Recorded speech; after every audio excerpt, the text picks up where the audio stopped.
A lot of the conversation that Craig Mazin and I had, we would talk through a sequence like that and talk through all the beats. What do we get out of those beats? Why are they important? Well, let's just get that wholesale into the show. I think Neil and I were both excited by the idea that we could actually add a little bit more context to Joel and Sarah's relationship. This is your chance. You keep her alive. So with the show, we could say, okay, what's important in the sequence was like, well, we want to show the bonds of the family. Are there more ways of showing that we couldn't in the game? Because we could take more time, like, let's show them waking up, let's show them having breakfast, Sarah going to school, Sarah going to get her dad's watch fixed. We shared a lot of the concept art from the original game and the remake with them, and they used a lot of it very faithfully to make the fans that were playing the game feel like they were being true to the material. If you don't think there's hope for the world, why bother going on? So the beginning of the game was one of the last things we got finalized when we were making Last of Us. For a long time, the plan was to play Joel, not to play as Sarah. And it was like you as Joel would hear a commotion over at your neighbor's house, you would walk over there, you would see they're infected, then you'd head back and grab your daughter and then run. And it felt like I've seen this. And the aha moment when we're having a brainstorm in like one of the design pods was, what if you played as Sarah? Hey. Scoot. It was very important to build the relationship of Joel and Sarah. Here. What's this? Your birthday? To show their characters and what kind of people they are and how they live and relate to each other. You kept complaining about your broken watch. You like it? And then when things change, when things go bad. Dad? Daddy? The fact that you're seeing it through like a very innocent child made everything creepier, scarier. You in here? Quiet sounds mixed with the TV was loud. There seems to be some commotion. We went to the window, the explosion shook the room. Oh, God. Everything was there to create this kind of uneasy tension. These kind of elements of like something is off until Joel comes in and then has to shoot his own neighbor. Jimmy, just stay back! Jimmy, I am warning you!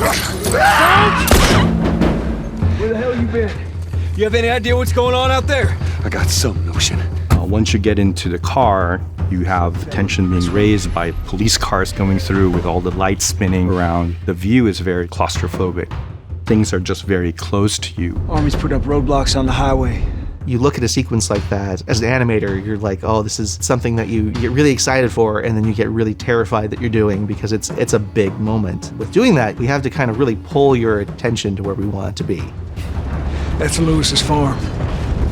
We do that with sound, we do that with animation, we do that with lighting, with fire. All of that is something that an animator put love and care into to make sure it happens exactly the way you're seeing it. But maybe one of the most important things to show in that drive was the family that's asking for help. Let's see what they need. At that moment, Joel shows you who he is.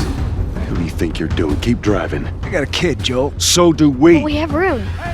Keep driving, Tommy. And Joel is somebody, to survive, he has to control his environment to the best of his ability and make decisions based on what keeps them alive. He's gonna do everything he needs to take care of his daughter.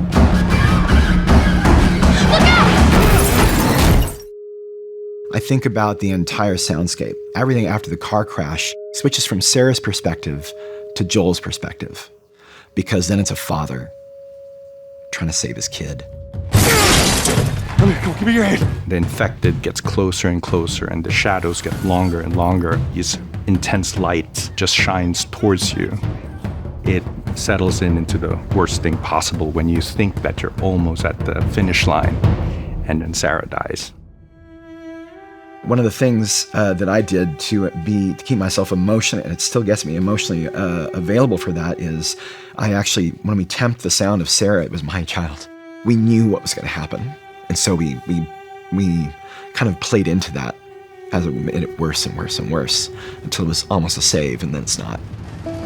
It's okay, baby. We're safe. Got a couple of civilians in the outer perimeter. Please advise. Daddy, what about Uncle Tommy?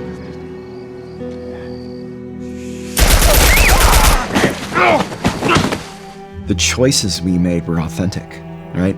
We didn't want to stray away. We wanted to make it grounded. Sarah. Move your hands, baby. I know, baby. I know.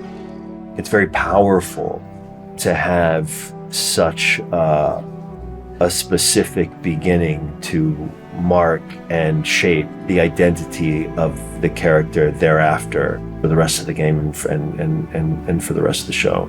The simplicity of Sarah's death was actually really hard to get to, and we worked at it so hard. And Hannah Hayes, who played Sarah, did such a fantastic job. She was so believable as like a child dying. I remember that we had a few crew members that walked off set. They felt it was too much to watch that happen multiple times. We have great actors, Pedro and Nico, just do this heartbreaking job. I love the game version and I love this version. They live equally in my heart. Sarah. Baby. Don't do this to me, baby. Don't do this to me. Always accessible, always readable, always raw. And I think to try and be honest to that as much as possible was a huge push.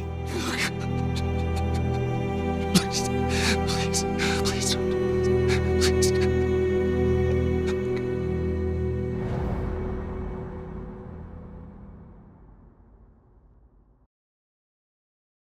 PlayStation